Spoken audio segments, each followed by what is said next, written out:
어느 날 갑자기 찾아온 실패의 소식 기억하시나요? 밤을 새워 준비한 프로젝트가 무산되었을 때, 믿었던 사람에게 거절당했을 때, 혹은 정당한 보상을 받지 못하고 뒤처졌을 때 말입니다.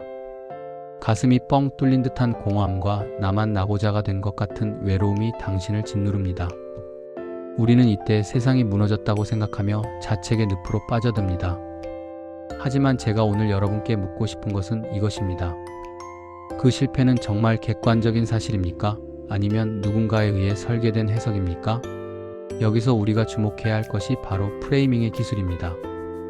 프레이밍이란 단순히 사실을 전달하는 것을 넘어 특정 관점이나 은유, 상징을 통해 상황을 새롭게 정의하는 전략적 기술을 말합니다. 같은 사건이라도 어떤 틀에 담느냐에 따라 그 본질과 해결책은 완전히 달라집니다.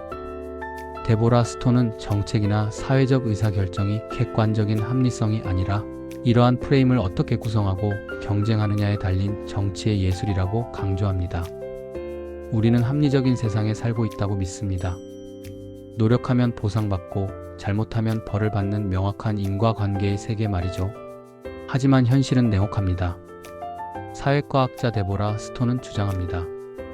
정책과 인생의 결정은 객관적 합리성이 아니라 정치적 논리에 의해 형성된다고 말이죠. 오늘 이 시간, 패배의 승자를 승리의 축배로 바꾼 승부사들의 비밀, 프레이밍의 기술을 통해 당신의 삶을 재구성하는 법을 제안합니다. 사람들이 흔히 하는 가장 큰 착각은 사실 팩트의 그 자체로 힘을 갖는다는 믿음입니다. 우리는 수치와 데이터가 있으면 진실이 밝혀질 것이라 생각하죠. 하지만 숫자는 결코 중립적이지 않습니다. 데보라 스톤은 숫자가 정책 담당자의 편의에 의해 상이하게 해석되며 심지어 모순을 야기한다고 지적합니다. 예를 들어 해군이 예산을 남겼을 때 이를 효율적 집행으로 볼 것인가? 아니면 처음부터 과다하게 책정된 예산으로 볼 것인가의 문제는 사실의 문제가 아니라 해석의 문제입니다. 심리학적으로 볼 때 인간은 자신의 이익을 극대화하기 위해 상황을 재구성하려는 자기 이익의 프레이밍 본능을 가지고 있습니다. 이를 사회학적으로 확장하면 피터 버거와 토마스 루크만이 사회적 실제의 구성 이론과 맞닿아 있습니다. 우리가 마주하는 사회적 현실은 객관적으로 존재하는 것이 아니라 끊임없는 상호작용과 해석을 통해 만들어지는 것입니다. 여기서 우리는 쿨리의 영상자아론을 떠올려야 합니다. 우리는 타인의 눈에 비친 자신의 모습을 보고 스스로를 정의합니다. 실패자라는 낙인이 찍히면 우리는 정말 자신이 실패자인 줄 압니다. 하지만 미드가 말한 주관적 자아 I와 객관적 자아 미 사이의 간극을 이해한다면 이야기는 달라집니다.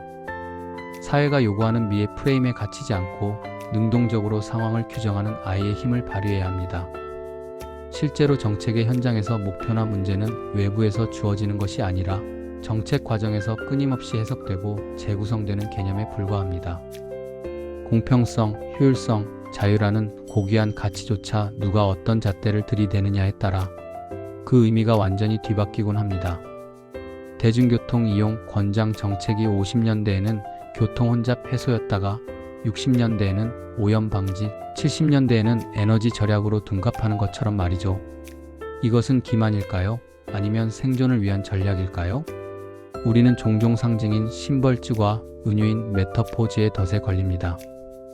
어떤 사건의 일부만을 따서 전체인 양 포장하는 제휴법, 즉 신액 덕히는 사람들의 눈을 가리는 강력한 무기가 됩니다. 제휴법은 수사학적 표현 기법 중 하나로 사물의 일부분으로 전체를 나타내거나 반대로 전체로 일부분을 나타내는 것을 의미합니다.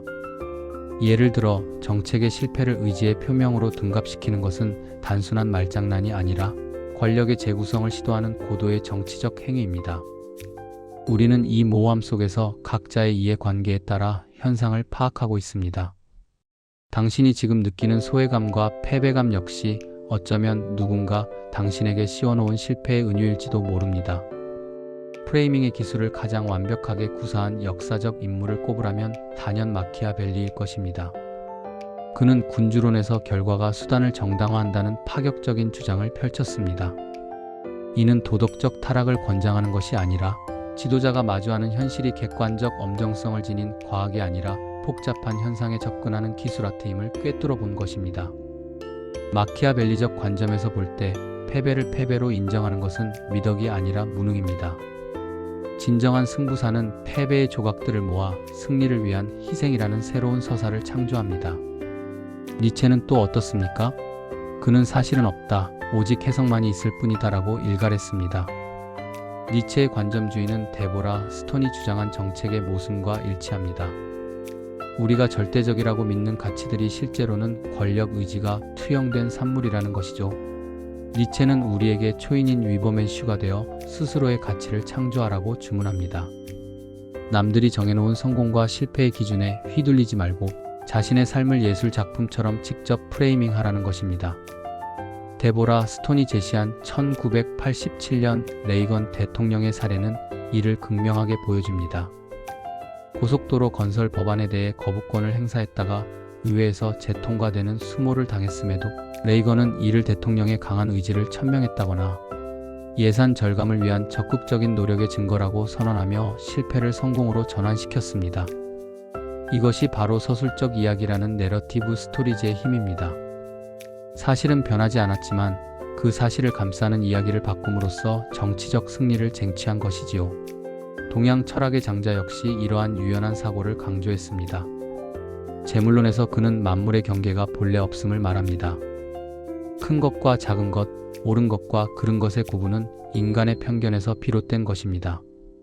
장자의 무의는 아무것도 하지 않는 것이 아니라 인위적인 프레임에 갇히지 않고 자연스러운 흐름에 몸을 맡기며 상황을 있는 그대로 포용하는 지혜입니다. 쓸모없음의 쓸모라는 그의 역설은 세상이 무용하다고 규정한 당신의 실패가 사실은 가장 큰 유용의 시작일 수 있음을 시사합니다. 현대 심리학의 거장 빅터 프랭클은 강제 수용소라는 극한의 절망 속에서도 인간에게서 모든 것을 빼앗아 갈 수 있어도 어떤 상황에서도 자신의 태도를 결정할 수 있는 마지막 자유만은 빼앗을 수 없다고 했습니다. 이것이 바로 궁극의 프레이밍입니다.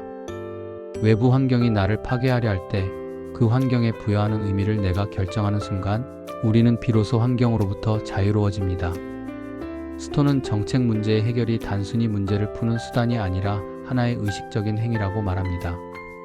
우리의 삶 역시 마찬가지입니다. 우리가 겪는 시련을 어떻게 명명하고 분류하느냐에 따라 그 시련은 독이 될 수도 있고 약이 될 수도 있습니다.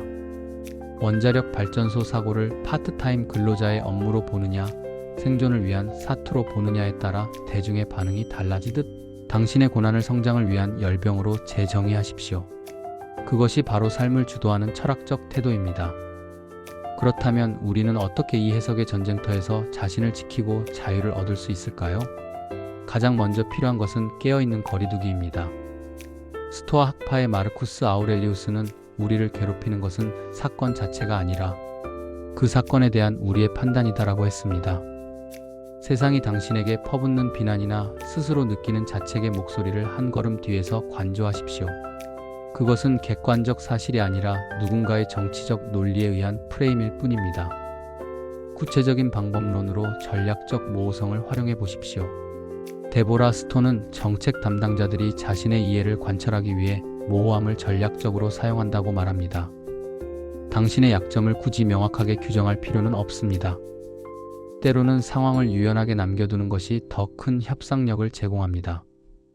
법칙 또한 집행 과정에서 다양하게 재해석된다는 점을 기억하십시오.